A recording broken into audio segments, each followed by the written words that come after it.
Cuando depositamos nuestra fe en Cristo, ustedes y yo estamos plenamente capacitados para vivir la vida cristiana.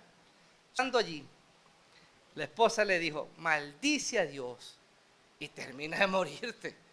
Y hoy quiero tomar esta decisión vestido de Cristo. Y hoy quiero emitir esta opinión vestido de Cristo. Y hoy quiero responder a este argumento vestido de Cristo. ¿Saben ustedes? Si viviéramos así, ¿cuántos conflictos nos hubiéramos librado?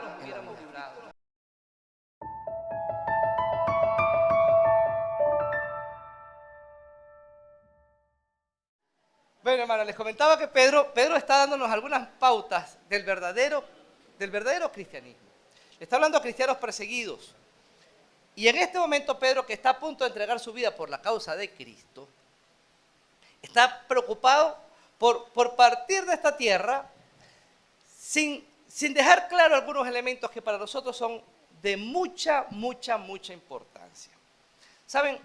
Para Pedro es importante que ustedes y yo podamos distinguir que somos hijos del Señor y siendo hijos del Señor no hay nada que pueda faltarnos. Vamos allí a la segunda carta de Pedro, capítulo 1, versículos 3 y 4, para tener simplemente una introducción a la idea y seguir adelante con los versículos 5 hasta el 8. Dice el versículo 3, su divino poder, al darnos el conocimiento de aquel que nos llamó por su propia gloria y excelencia, nos ha concedido todas las cosas que necesitamos para vivir como Dios manda. Así Dios nos ha entregado sus preciosas y magníficas promesas para que ustedes, luego de escapar de la corrupción que hay en el mundo, debido a los malos deseos, lleguen a tener parte en la naturaleza divina. Pero está planteando aquí dos elementos que son claves para todo aquel que tiene un encuentro con Cristo. Todo aquel que ha depositado su fe en Cristo tiene parte con la naturaleza divina. Y eso debemos entenderlo bien, porque ¿saben? No nos volvimos Dios. No tiene nada que ver con eso. Lo que está diciendo aquí es, el Señor, cuando depositamos nuestra confianza en Cristo, nos da la capacidad de poder conocer a Dios y vivir como Él desea que vivamos. ¿Saben? Tenemos todo lo que necesitamos para vivir como Dios quiere que vivamos. Y el mismo apóstol Pablo más atrás decía, pues el Señor nos ha dado la mente de Cristo. Entonces puedo estar perfectamente de acuerdo con el pensamiento de Dios, con lo que Dios piensa, con lo que Él es, con lo que Él, o cómo Él ve las cosas que hay a nuestro alrededor, porque hemos depositado nuestra confianza en Cristo. Somos parte de esa naturaleza divina y siendo parte de esa naturaleza divina, se nos ha dado todas las cosas que necesitamos para vivir como Dios espera que vivamos. Y esto es interesantísimo. Es como si Pedro dijera, tienes todo lo que necesitas para vencer. Porque Dios no solo te ha dado la capacidad de que puedas ver las cosas de la misma forma como Él lo ve, sino que también te ha dado la capacidad para que puedas actuar y puedas hacerlo bien. O sea que no hay razones para fracasar. Si se nos han dado todas las cosas para que podamos vivir como Dios espera que vivamos, entonces se espera que vivamos como Dios espera que vivamos. Ahora, comienza Pedro a dar una serie de cosas con las que debemos equiparnos para poder darle a esa fe que el Señor, que hemos depositado en el Señor, para darle aquello que el Señor ya ha puesto en nosotros, darle movilidad, darle vida, efectividad y poder llegar al punto tal de vivir la vida cristiana como Dios quiere que la vivamos, porque nos hemos equipado con todo. Permítame ilustrar esto antes de continuar con lo que hemos visto. Leí hace unos días atrás que el uniforme de un soldado de los Estados Unidos en la Segunda Guerra Mundial pesaba unos 15 kilos y medio. Segunda Guerra Mundial. Su uniforme pesaba 15 kilos y medio y costaba algo así como $172.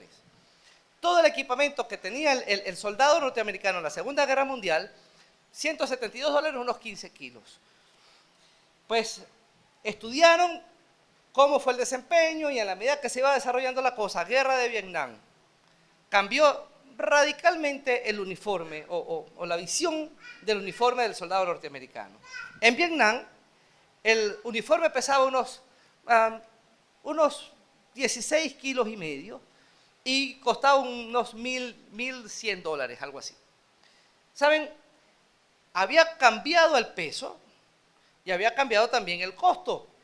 Pero en la guerra del Golfo Pérsico, en la guerra contra Irak, el uniforme pesaba unos 34 kilos y estaba valorado en más de $17,000 cada soldado.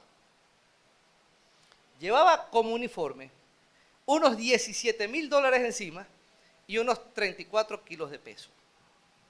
Miren la diferencia, de 15 kilos, Segunda Guerra Mundial, 34 kilos. No subestimemos los 15 kilos. ¿Saben? Ahí era la guerra con 15 kilos de peso encima, hay que verle la cara. Algunos de nosotros tenemos unos 10 kilos de sobrepeso y no sabemos, no podemos ni caminar. Y estos llevaban 15 kilos encima. Pero ya para Vietnam se habla de 30 kilos. Perdón, para la guerra del Golfo Pérsico se habla de 34 kilos. Se piensa que al día de hoy, la tecnología que trabaja en función de los uniformes de guerra en los Estados Unidos, ahora han elaborado uniformes mucho más completos, y esos uniformes mucho más completos pudieran estar valorados entre 40 a 60 mil dólares. Cada uniforme, con toda su indumentaria, armamento y todo lo demás. Y pudieran estar pesando cerca de los 40 kilos de peso. Y uno se pregunta, ¿cómo hacen? Bueno, están entrenados para eso.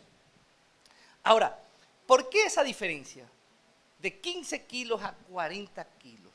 ¿Saben? Hablo de los uniformes de los Estados Unidos porque ellos no se han negado mucho a la propaganda, ¿no? Y todo el mundo conoce lo que pasó con la Segunda Guerra, la participación de ellos, Vietnam, la Guerra del Golfo. Pero estoy seguro que los países que invierten dinero en este tipo de cosas que tienen que ver con guerras, pues la realidad de ellos no debe ser muy distinta. Porque hay toda una ingeniería que se sienta a pensar y a calcular cómo podría construirse un uniforme mucho más eficiente a la hora de la batalla. Y la eficiencia está definida por la cantidad de bajas que pudieran haber en un ejército. Analizan Vietnam y comienzan a ver cómo murieron, los soldados que murieron y qué causas pudieran reducirse en cuanto a la indumentaria del soldado para que esas bajas pudieran también reducirse. Y así hay mejoras en el uniforme que se vieron reflejadas un poco más adelante y pasan otras mejoras que se ven reflejadas hasta el día de hoy. Cada mejora debería incidir de forma directa en la supervivencia del soldado en la batalla. 40 kilos de peso, unos $40,000 más o menos de costo. Ahora, si agarramos a un marín de estos, ese hombre está perfectamente entrenado para la guerra. Tiene un entrenamiento tremendo. Tan es así que pudiéramos agarrar un marín de esto, y permítanme ahora para cañizar la cosa un poquito, ¿no? Si le quitamos todos esos $40,000 de uniforme y esos 40 kilos de peso y lo pusiéramos con un chorcito y una franela en una selva por allá desierta, ese hombre está perfectamente entrenado para sobrevivir allí más de lo que cualquiera de nosotros podría. Ese hombre está entrenado para luchar y para la batalla de tal manera que no necesita aquel uniforme. Tiene todo el entrenamiento necesario para ser un marín. Lo tiene. Está perfectamente capacitado.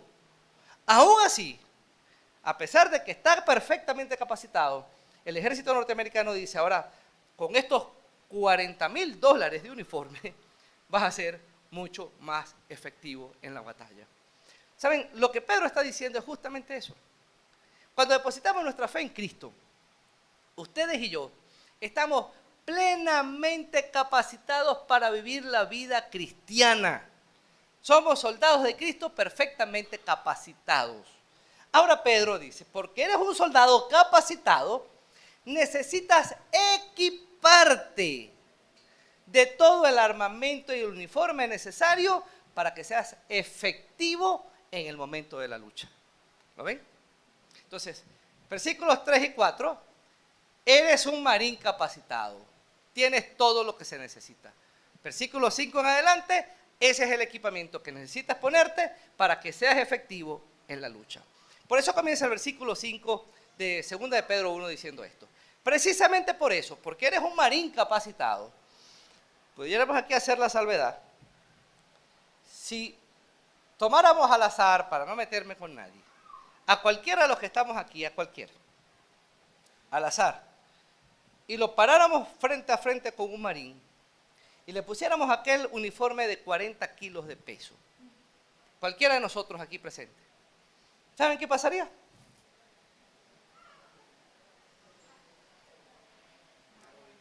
Mi hermano, voy a usar un dicho muy caraqueño, muy popular ahorita en estos últimos tiempos, pero con una connotación distinta. Caeríamos rodilla en tierra, pero no por señal de guerra, creo que por señal de incapacidad. No tendríamos la capacidad para estar de pie con 40 kilos encima y mucho menos salir corriendo y menos pelear una batalla. No tendríamos la capacidad. ¿Saben por qué? Porque no hemos sido entrenados para eso. No somos soldados, no estamos capacitados para eso. Así que Pedro le está escribiendo a soldados que por haber depositado su confianza en Cristo ya tienen lo necesario. Y si ustedes que están aquí han depositado su confianza en Cristo, ya tienen lo necesario, pueden soportar el peso de lo que viene a continuación.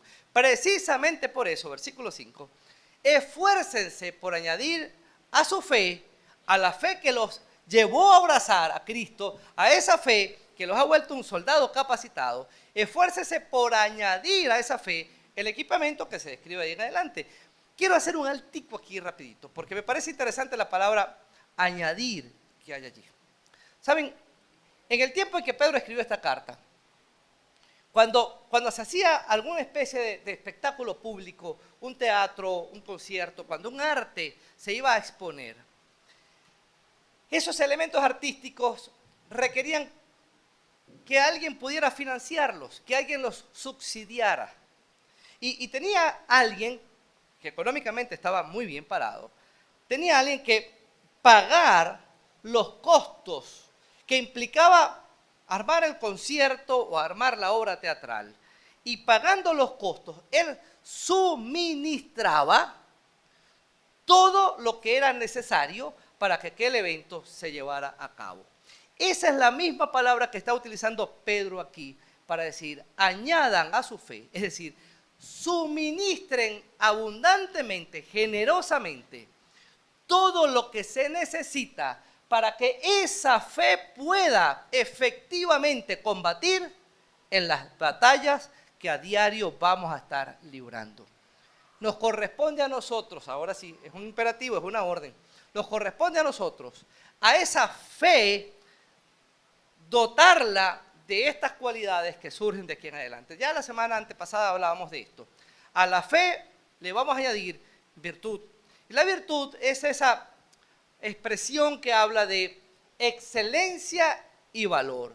A ese soldado que tiene todo para vencer, debe añadirle a esa fortaleza, a esa capacidad, en este caso a nosotros, a la fe que descansa en Cristo, nosotros debemos dotarla de virtud, que es la capacidad de vivir con excelencia y valentía.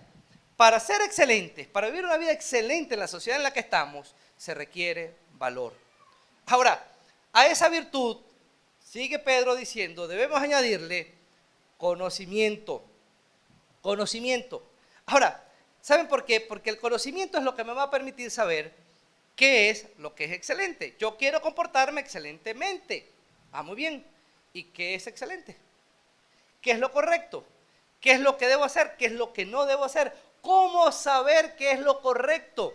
Y la única forma de saber qué es lo correcto es teniendo un encuentro con Cristo. La palabra conocimiento da la idea de una información a la cual no hubiera podido llegar si Cristo no me conduce a ella. Y tiene que ver estrechamente con conocer a Cristo, conocer la palabra de Cristo. En la medida que más me relaciono con Cristo, en la medida que más conozco la palabra de Cristo, en la medida que más conozco a Cristo, entonces más excelente puede ser mi caminar. Estamos en una sociedad que si preguntáramos en la calle cuántos son cristianos, 90% podría decir amén. Pero siendo un poco más incisivo con la pregunta es muy general. Si le preguntáramos a cualquiera en nuestra sociedad, ¿conoces tú a Cristo? Aún aquellos que se profesen no ser cristianos van a decir, yo conozco a Cristo. Y si le preguntas, ¿qué conoces tú de Cristo? Pues pueden responder cualquier cosa, desde cosas muy acertadas hasta cosas muy disparatadas. Pero estamos en una sociedad que informacionalmente conoce a Cristo. Pero el conocimiento aquí es otra cosa. Pedro está hablando de un conocimiento de Cristo que si no fuera conducido por Él, nosotros no hubiéramos podido llegar hasta ese conocimiento. Ese conocimiento está en su palabra, pero es un conocimiento al cual accedemos porque estamos siendo guiados por el Espíritu Santo. Él me va a guiar, dice el mismo Señor en Juan capítulo 14, a toda verdad. Y puedo entender y conocer qué es lo correcto. Y puedo saber cuál es la verdad en contraposición con la mentira, porque el Espíritu Santo me va a guiar a esa verdad que debo conocer acerca de Cristo. Entonces, a la fe añado virtud y a la virtud conocimiento. Y si seguimos avanzando, ahora sí, hasta allí lo dejamos la semana antepasada, hasta el conocimiento. Pero el conocimiento va a exigir un nuevo elemento a ese uniforme.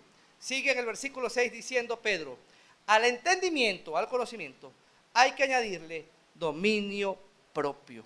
Y el problema está aquí. Yo puedo saber qué hacer. Yo puedo saber cómo hacerlo. Pero si cuando lo voy a hacer, mis pasiones se sobreponen a mi razón, ¿saben? Voy a seguir siendo un esclavo de mis pasiones. Y la única forma de poner mis pasiones bajo control es a través del dominio propio. Permítame, voy a decir cuál es la palabra que se traduce aquí como dominio propio. Y me voy a atrever a usar la palabra en griego porque hay un término allí que enseguida vamos a captar. ¿Saben? La palabra aquí es encrasia. Se traduce como dominio propio. Encrasia. ¿Les suena algo? Nosotros vivimos en un país que está en democracia. La democracia, demo, da la idea del pueblo ejerciendo gobierno, ejerciendo el poder. Encrasia se refiere a un poder ejercido desde adentro. Entonces se está refiriendo Pedro aquí que al conocimiento, a esa virtud que estamos poniendo sobre la fe, nosotros debemos ejercer un control de nuestro ser internamente. El cristiano debe ser capaz de poner sus pasiones bajo control. Interesante, ¿no? Es el poder que se ejerce desde adentro. Puedo poner mis controles mis pasiones, bajo el control de mis pensamientos, de mi razón. Cuando hablamos de pensamiento y razón, ¿de qué estamos hablando? Del punto anterior, de lo que conozco de Cristo. Entonces pongo mis pasiones sujetas a Cristo. Pongo mis deseos internos sujetos a Cristo. Y esto es interesante porque el griego común miraba a aquella persona que no era o que no tenía control de sus pasiones como un esclavo de sí mismo. Entonces ellos podían decir, aquel hombre que pone sus pasiones por encima de su razón, termina haciendo lo que no quiere hacer. Pero aquel que es capaz de someter sus pasiones a su razón, ese tiene encrasia. Es capaz de someter sus pasiones. El cristiano tiene que ser capaz de someter sus pasiones. ¿Sabían ustedes que el dominio propio, la capacidad de someter mis pasiones a la razón, es un fruto del Espíritu Santo? Gálatas 5, 22 y 23 dice lo siguiente. En cambio, el fruto del Espíritu es amor, alegría, paz, paciencia, amabilidad, bondad, fidelidad, humildad y dominio propio. No hay ley que condene estas cosas. ¿Saben? Cuando el Espíritu Santo toma control de mi vida, yo puedo a través de él poner mis pasiones bajo control. Es una cualidad del fruto del Espíritu. Y saben, también para el que quiere servir al Señor, el dominio propio es una cualidad. Tito 1:8 dice así, el que sirve al Señor debe ser hospedador, amante de lo bueno, sobrio, justo, santo y dueño de sí mismo. La expresión allí, dueño de sí mismo, es la que estamos hablando aquí como dominio propio. El hombre que se gobierna desde adentro. ¿Saben? Salomón en Proverbios también nos habla del peligro que implica la falta de este equipamiento en el uniforme militar. Este soldado, si no tiene dominio propio, se vuelve un peligro. Proverbios 25, 28. Como ciudad sin defensa, sin murallas, es quien no sabe dominarse. En el tiempo antiguo, las ciudades eran fortificadas, tenían unas grandes murallas que la cubrían. Y Salomón dice, bueno, ¿saben? Como ciudad sin defensa, es aquel que no se domina a sí mismo. Y en Proverbios 16, 32 dice, mejor es el que tarda en airarse que el fuerte, el que se enseñorea de su espíritu que el que toma una ciudad. Pudiéramos pensar en grandes guerreros que eran capaces de conquistar tierras, pero no se conquistaron a sí mismos. ¿Saben? La historia habla de un gran héroe, un gran conquistador, uno de los más grandes emperadores que ha existido en la historia de la humanidad, Alejandro Magno. No ha habido otro más estratega que él. No ha habido alguien con más capacidad que él. La Biblia lo ilustra en una de sus profecías como un leopardo con alas. Es decir, más que rápido, letal, Alejandro Magno. Pero ¿saben cuál problema tenía Alejandro? Conquistó tantas tierras, pero nunca se conquistó a sí mismo. Su reino duró muy poco. Murió joven. No se conquistó nunca a sí mismo. ¿Saben? El creyente debe conquistarse a sí mismo. Debe poner bajo control sus pasiones, bajo el control de la palabra del Señor. ¿Saben? Hasta aquí la cosa es compleja. Volvamos al soldado. Este soldado tiene toda la capacidad, tiene todo el entrenamiento necesario. Él es un soldado. Y ahora, sobre ese hombre capacitado, estamos uniformándolo con cosas importantes. La virtud, valentía y excelencia. Muy bien.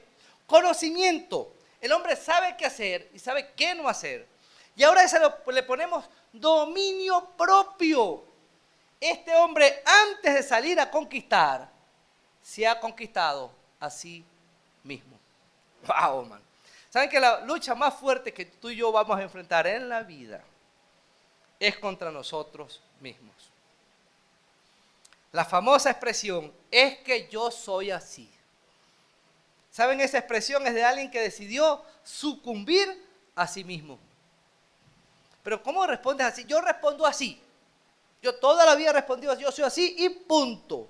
Ok, acabamos de ver un soldado que ha acabado de sucumbir a sí mismo.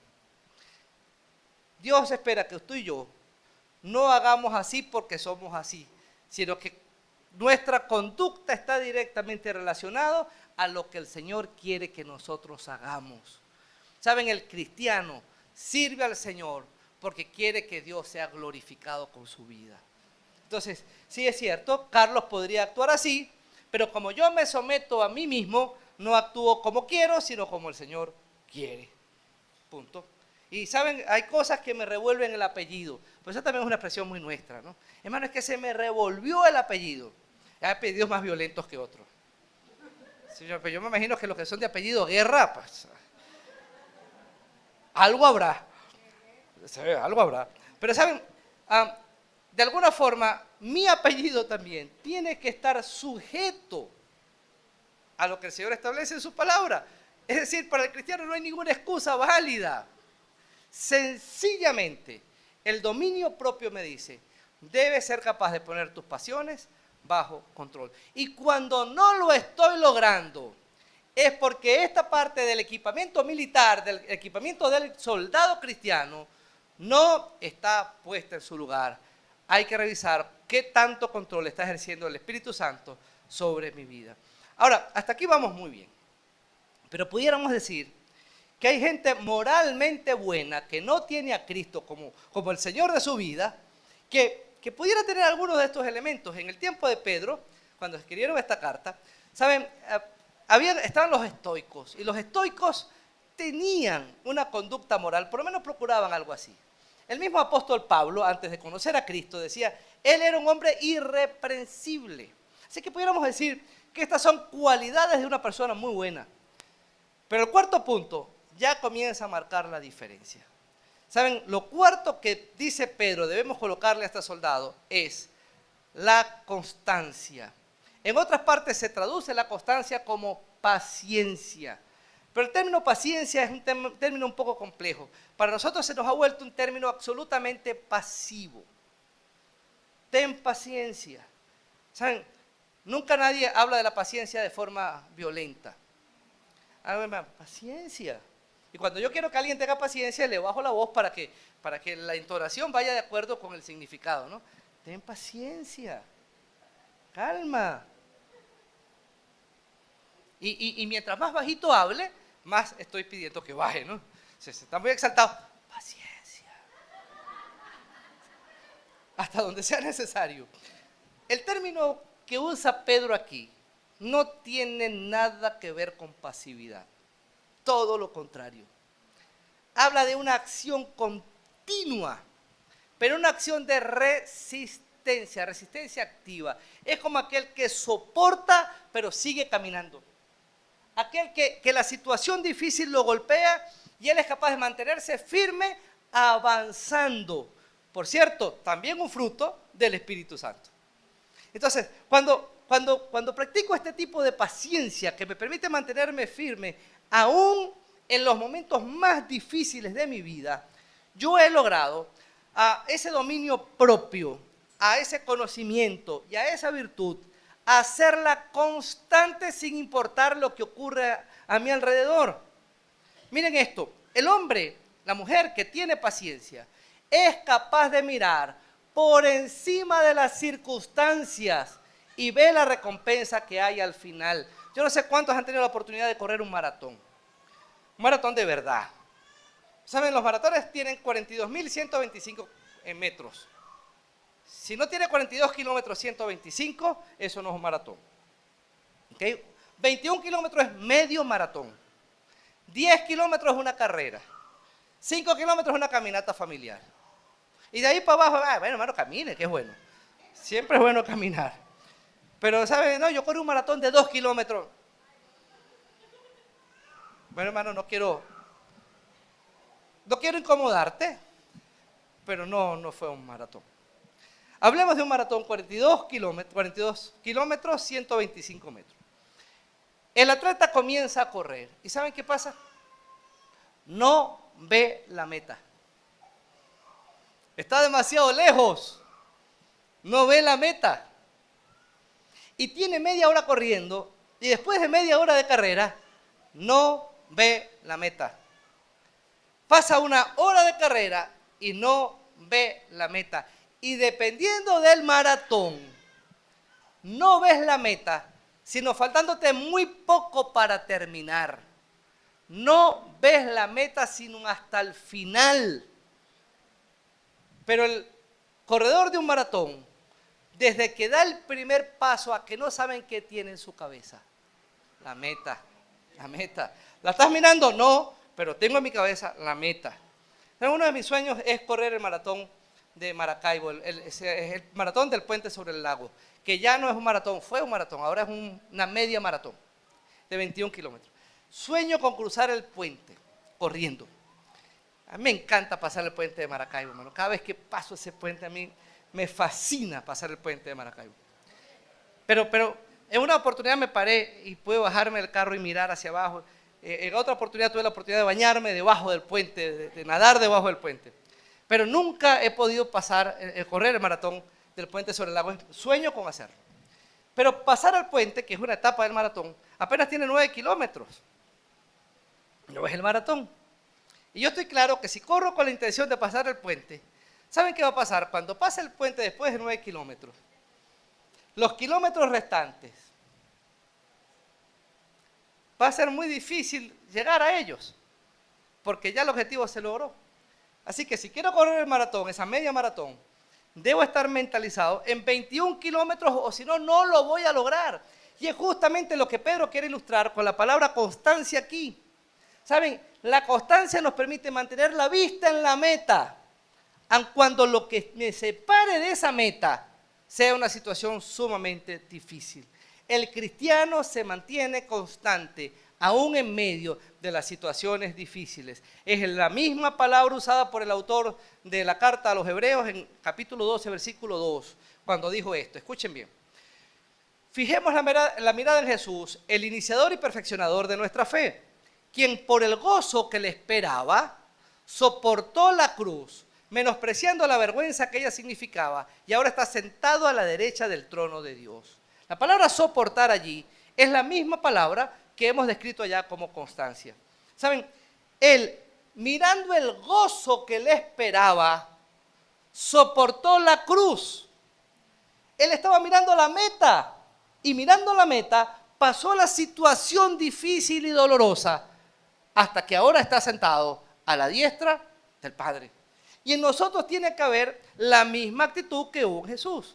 Ahora nosotros ponemos los ojos en Jesús, el autor y consumador de nuestra fe. Él es la meta. Él es la meta. Y cuando estamos pasando una situación difícil, el cristiano tiene que ser capaz de mirar a Jesús por encima del obstáculo, porque Él es nuestra meta.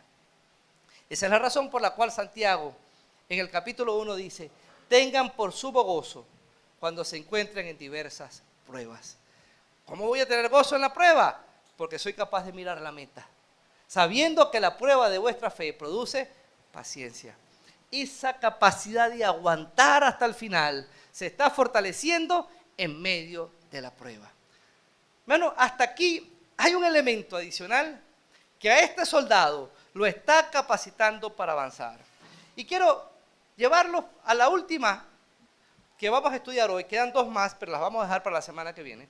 Porque le vamos a sumar a esto algo que también alguien que no tiene a Cristo, pues no puede equiparse con esto. Y es la devoción a Dios. A la constancia, dice Pedro, añádele devoción a Dios. ¿Saben?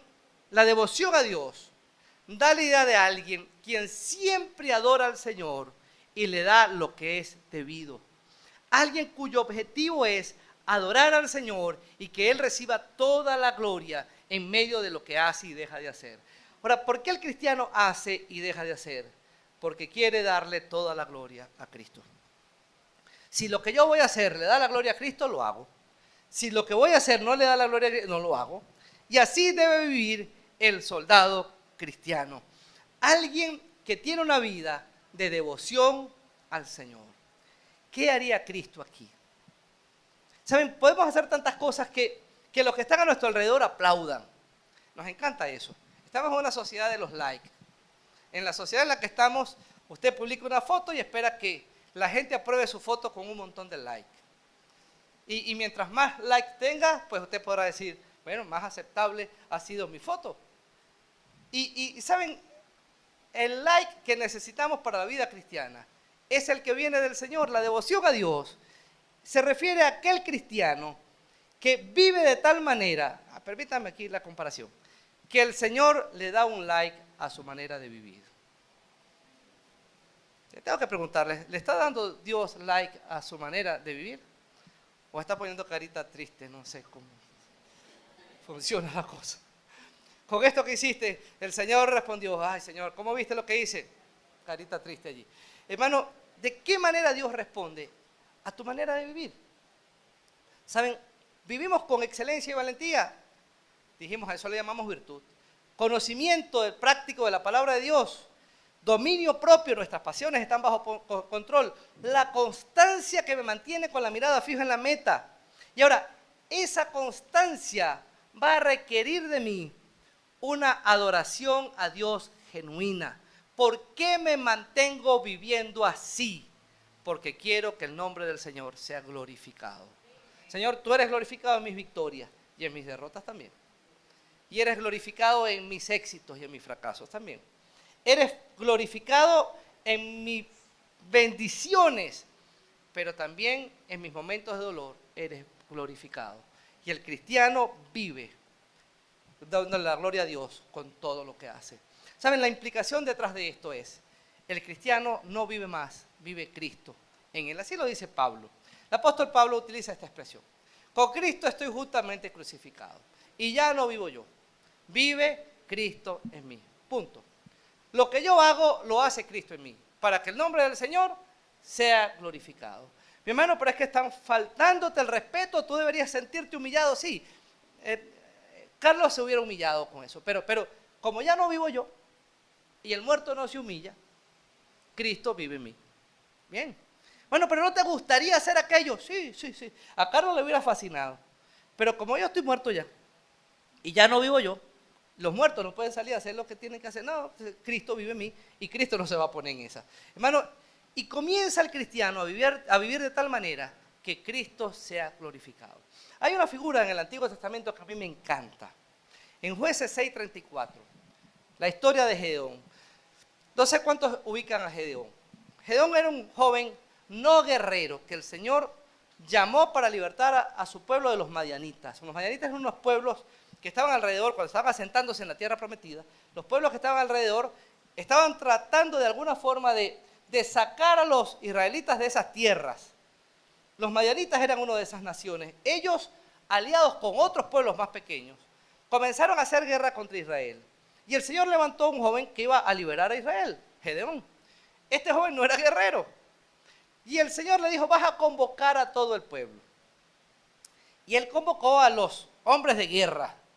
Y cuando convocó, se le reunió un gran ejército. Y ese gran ejército, que podríamos calcular allí con más de 30,000 personas, se reunió ante Gedeón. Y el Señor le dijo, ¿sabes? Ese ejército está muy bien, pero es muy grande. Si peleas con ese gran ejército, vas a creer que ganaste la guerra. Y aquí queremos dar claro que aquí quien gana soy yo. Y algunos calculan que los medianitas tenían un ejército como de unas 150,000 personas. Él logró reunir más de 30,000. Lo cierto es que el Señor le dice, mira lo que vas a hacer. Le vas a pedir a todos los que tengan miedo que se devuelvan. Vamos a la guerra, a ver quiénes tienen miedo. Se devolvieron y la Biblia dice, quedaron 10,000. Ah, qué bien. Bueno, Señor, me quedaron 10,000. Y el Señor le dice a Gedeón, Gedeón, tenemos un problema, son muchos todavía. 10,000, 150,000, capaz y gana y dice que fueron ustedes. Entonces, mira lo que vas a hacer, vas a llevarlos a tomar agua al río y cuando tomen agua en el río, los que se arrodillen y bajen la cabeza, pues que se devuelvan para su casa. Los que levanten el agua y lleven el agua hasta su boca, con eso te vas a quedar. ¿Saben? La prueba era la siguiente, estaban parados frente al campamento de los madianitas. Los que llegaron allí frente al enemigo y no le quitaron la mirada al enemigo, fueron las personas que Dios utilizó. Los otros confiados bajaron la cara, mano, y cuando bajaron la cara ese no. ¿Y saben cuántos quedaron? 300. Y Gedeón dijo, bueno, aquí se pasó la cosa, Señor, se nos fueron más de la cuenta. 300, con 300 son. ¿Saben ese hombre que Dios usó para libertar a Israel? En Jueces 6:34, convoca al pueblo con una forma, con un valor no normal para ese joven que no era guerrero. Y la expresión que usa el Señor allí es, y el Señor se vistió de Gedeón. La NBI habla de, lo poseyó, el Espíritu Santo poseyó a Gedeón. La Reina Valera dice, y el Señor, allí está en NBI, correcto, poseído por el Espíritu del Señor. ¿Saben? La intención allí es, literalmente, el Espíritu del Señor se vistió de Gedeón y llevó a este hombre a libertar a Israel. ¿Saben? La idea aquí de alguien que es capaz de vivir una vida de devoción a Dios, una vida sincera, es alguien que continuamente se viste de Cristo. Si fuéramos a Efesios capítulo 6, la armadura de Dios, ¿se acuerdan? Todos los elementos de la armadura de Dios nos hablan de Cristo. El soldado cristiano debe ponerse el cinturón de la verdad, la coraza de justicia, el calzado del evangelio, la verdad de Cristo, la coraza de la justicia de Cristo, la salvación de Cristo, el evangelio de Cristo, el escudo de la fe en Cristo, la espada del Espíritu, que es la palabra de Cristo. Y cuando te das cuenta, lo que Pablo está tratando de decirnos con ese uniforme es, necesitas vestirte de Cristo. ¿Cómo nos vestimos de Cristo? Hermanos, en la medida que permitimos que el Señor controle nuestra manera de pensar, nuestra manera de vivir. Si no estás conociendo al Cristo de la Biblia, no te estás vistiendo de Cristo. Porque en la medida que conoces al Cristo de la Biblia, Él comienza a transformar tu vida. Y qué interesante que cuando voy a hacer cualquier cosa, antes de dar el primer paso en mi vida, en mi día, yo pueda levantarme y decir, Señor, Hoy quiero arrancar mi día vestido de Cristo. Y hoy quiero tomar esta decisión vestido de Cristo. Y hoy quiero emitir esta opinión vestido de Cristo. Y hoy quiero responder a este argumento vestido de Cristo. ¿Saben ustedes? Si viviéramos así, ¿cuántos conflictos nos hubiéramos librado en la vida? ¿Saben? Los conflictos matrimoniales los pudiéramos resolver tan sencillamente si los atendiéramos vestidos de Cristo. Cuando ambos están vestidos de Cristo, con uno solo que esté vestido de Cristo, la cosa cambia. Porque entonces va a responder como Cristo respondería. Va a actuar como Cristo actuaría.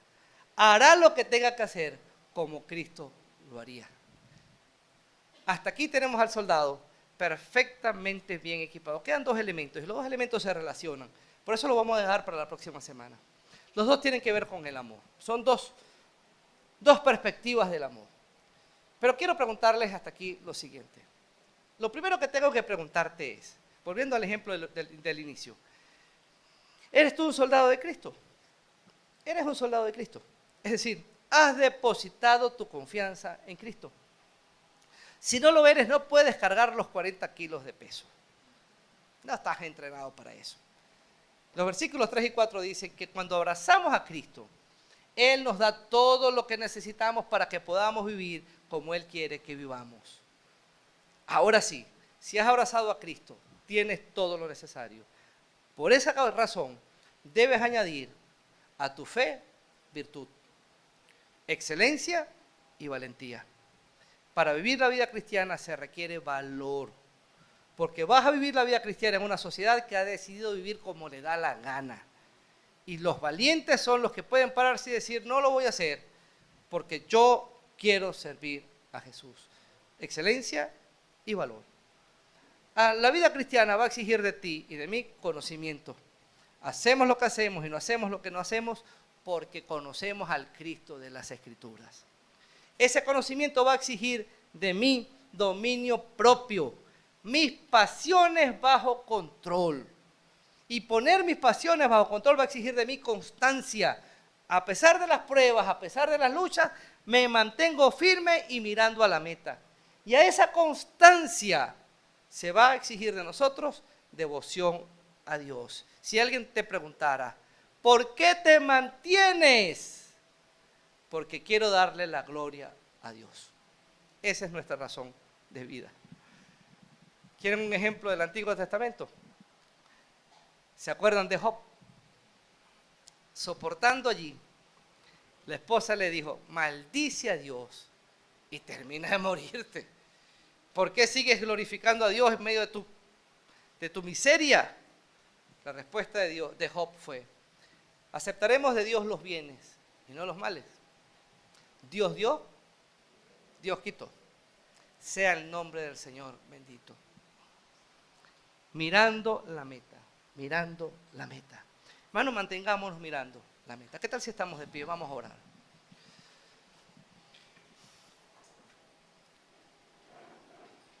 ¿Eres un soldado? ¿No eres un soldado? Y si eres un soldado, ¿qué tan equipado estás?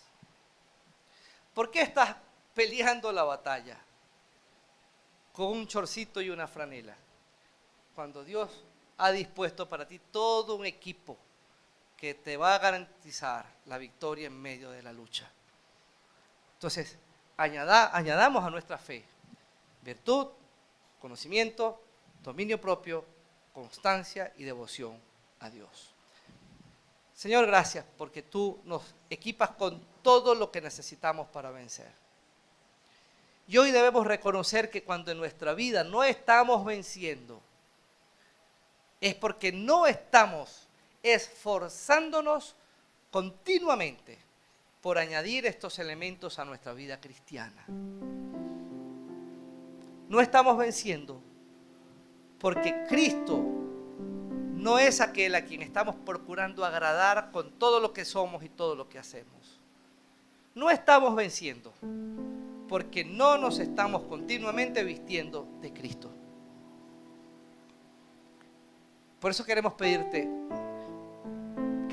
perdón. Porque teniendo todo a nuestra disposición para vencer, estamos permitiéndonos vivir vidas derrotadas. Ayúdanos a vivir como soldados bien equipados, capaces de pelear la buena batalla y mantenerse firmes hasta el final. Mientras la iglesia está orando, quiero hacer una pregunta simplemente. Cuando ves todo esto que hemos estudiado hasta ahorita,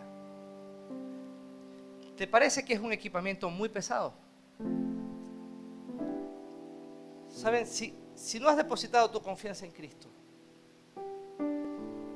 entonces la fe que sirve para que puedas soportar todas estas virtudes que hemos descrito aquí, no está puesta donde tiene que estar puesta. Necesitas depositar tu confianza, tu fe en Jesucristo. Si alguien esta mañana no lo ha hecho, yo te invito a que allí donde estás, cierres tus ojos y dile al Señor estas palabras. Si me permiten, yo quiero guiarte en esta oración. Dile al Señor lo siguiente: Señor, yo reconozco que soy pecador, que a lo largo de mi vida he estado poniendo mi confianza en tantas cosas, pero realmente nunca he puesto mi confianza en ti. Hoy te pido perdón. Deposito mi confianza en ti y te pido que a partir de hoy seas el Señor de mi vida. Lo pido en tu nombre. Amén. ¿Saben quién hizo esta oración? A partir de hoy tiene todo lo que necesita para vivir la vida como Dios quiere. Él te ha capacitado para eso. Y por lo tanto debes añadir a esa fe que hoy depositaste en Cristo todos los elementos que hemos descrito en esta mañana. Iglesia, mantengámonos en medio de la dificultad y en medio de la prueba, mirando a la meta. Tendremos aflicciones en el mundo, pero en medio de ellas, Cristo siempre se va a levantar como la meta a la cual debemos llegar. Que el Señor les bendiga.